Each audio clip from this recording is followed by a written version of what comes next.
And with that, we've reached the summary for this module. So what have we learned? Well, we learned a lot about the basics of vSphere networking, starting off with the vSphere standard switch.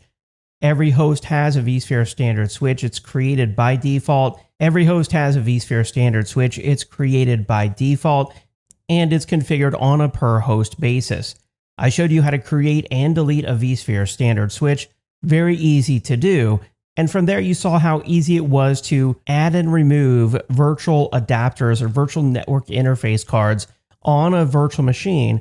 Of course, you can have up to 10 virtual network interface cards per VM, and it's easy to move those virtual NICs from one port group to another port group while the virtual machine is up and running. You also learned how to configure VM kernel ports for network services and redundant network management.